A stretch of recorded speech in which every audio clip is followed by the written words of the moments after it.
sekelompok anjing tidak akan pernah mengerti arti nepotisme. Yang dia tahu hanya rasa khawatir dan takut tak lagi diberi makan oleh sang tuan si raja anjing. Salam sehat merdeka. Hai, yuk bongkar-bongkar yuk tentang netizen yang suka makan tai. Makanya pendidikan itu penting. Tapi bagi para netizen yang suka makan tai, bagaimana caranya memproduksi tai? Makanya mereka BLT, dapat bansos, dapat apa, dapat mental mereka itu mental pengemis. Kalau udah berhubungan dengan produksi tai, mereka nomor satu.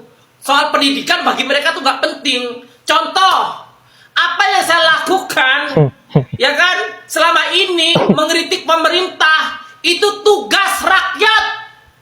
Tugas kita mengkritik pemerintah, karena kita yang menggaji mereka. Kopla, DM nyerang kalian itu. Kalau DM nyerang pribadi gue, itu namanya menghujat. Membedakan mana kritik, mana menghujat aja nggak bisa. Makanya sekolah jangan makan tai. Tai dimakan. Akhirnya jadi begitu.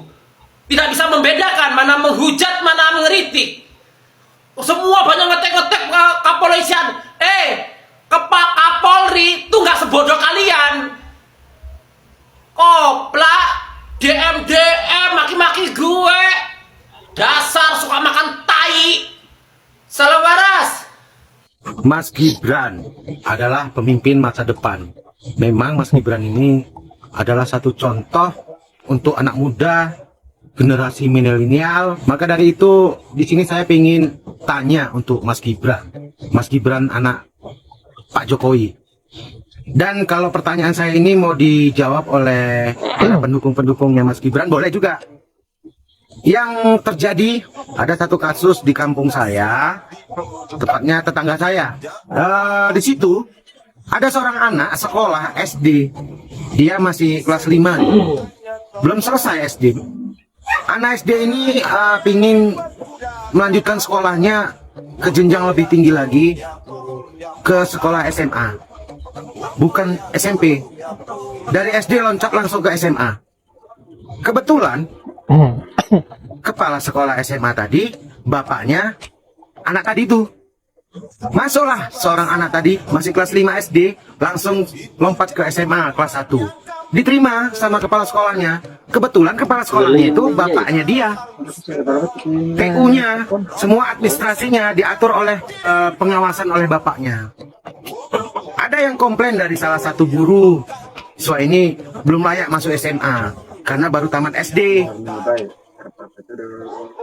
Dan kepala sekolah ini tadi menjelaskan bahwasanya dia punya adik ipar selaku kepala dinas pendidikan. Dan dikeluarkanlah keabsahannya si murid tadi, anaknya Pak Kepala Sekolah tadi, untuk sekolah di SMA. Padahal sekolahnya baru kelas 5 SD.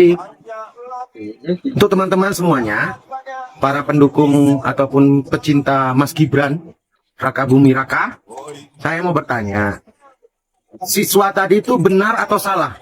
Salah. Belum tamat SD masuk ke SMA. Tapi kenyataannya dia bisa masuk ke SMA. Yang salah siapa? Nah, mungkin di antara pendukung Mas Gibran atau Mas Gibran sendiri bisa menjawab pertanyaan saya. Sekian dan terima kasih.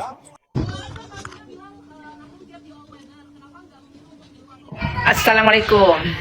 Ya, untuk 02 ya, teruntuk 02 di sana ya. Yang Anda tonton ini bukan sosok Pak Anies ya. Bukan Pak Anies. Paham ya? Nah, jangan ulang-ulang. Jangan kami nggak mau begini, kamu nggak mau gitu. Kalian nggak usah ngulang-ulang. Ini bukan sosok Pak Anies. Pak Anies bukan Partai Nasdem ya. Ingat itu satu lagi. Kemudian kalau di sini kalian lihat seperti ini artinya hanya Pak Prabowo dan Nasdem. Jangan kalian kait-kaitkan sama Pak Anies.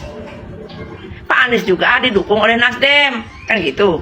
Nah, kalau memang mereka ini ada pembicaraan tentang bergabung gitu ya, Dan jelas Pak Surya sudah bilang karena partai, ya karena partai. Nah, jadi ini adalah hak, itulah berpolitik. Politik itu nggak bisa kita pegang. Ini adalah hak daripada ketua partai, ya, dan yang menjumpainya pun kan Pak Prabowo, ya kan. Artinya Pak Prabowo lah yang mengajak, bukan Nasdem yang menginginkan bergabung dengan pemerintah. Artinya Pak Prabowo itu memerlukan orang-orang yang seperti Pak Surya Paloh ini, begitu ya. Dan jangan kalian kait-kaitkan juga tentang hubungan antara Pak Surya Paloh dan Pak Anies. Itu sudah selesai, masa mendukungnya sudah selesai. Sekarang ini sudah tinggal berpikir ke depan. Nah, ke depannya Pak Surya Paloh ini menerima ajakan bergabung, itu saja ya. Kalau Pak Anies sampai sekarang masih konsisten, ya, beliau ingin oposisi. Ya, kalau ada pertanyaan-pertanyaan dari wartawan itu tak mungkin dibalasnya. Tak mungkin dibalasnya itu, karena bukan pertanyaan langsung dari yang bersangkutan, begitu ya. Jadi pahami aja lah kalau masalah politik ini ya. Politik ini tidak bisa kalian tebak-tebak. Hari ini A, besok bisa B, bisa lagi C, bisa lagi apa tukar itu. Begitulah politik. Ya, nah di depan mereka senyum-senyum, padahal mereka perang dalam politik itu kan udah biasa ya. Jadi jangan bodoh-bodoh kali kita dalam dunia politik ini gitu ya. Nah, jadi sekali lagi tolong kalian kalau memang cerdas ya, kalau cerdas, kalau nggak cerdas bodoh susah juga bilang. Kalau cerdas kalian itu bisa memisahkan ya, memisahkan Pak Anies dengan partai pendukungnya. Bisa-bisa saja semua partai pendukungnya ikut, tapi PKS sekarang masih tetap dengan oposisinya ya. Jadi gitu aja. Ya, tolong aku nggak mau dengar ya kalian sok-sok bilang jangan dibawa Pak Anies. Kami pun nggak mau kok. Ya, kami pun tak sudi. Kami tak sudi. Jadi jangan sok-sok kali kalian sebagai anak pemerintah, ya, anak pemerintah merasa anak pemerintah yang punya negara ini, ya, yang punya negara Indonesia ini, gitu ya. Nanti kalau naik-naik pajak dan apa kalian aja yang naik, kami usah. Kami kan bukan anak pemerintah, seperti kau, bangga kali kau. Sehingga tak boleh ini, tak boleh itu, tak boleh ini, tak boleh itu. Macam kau punya negara nih, padahal kau tuh nggak ada apa-apanya nanti, nggak dianggapnya, nggak dengarnya itu suara kau tuh sama. Sama bapak tuh, ya suka-suka aja bapak tuh lah, orang bapak tuh merasa dia udah presiden kok. Kan kalian cuma dukung aja. Ya, nah gitu aja. Kalau kamu melarang, kami pun bisa bilang kau melarang ABC, ya kami juga tak mau. Kalau ada naik-naik pajak apa, kami juga tak mau dinaikkan, kami nggak dukung, kau yang dukung, ya. Oke.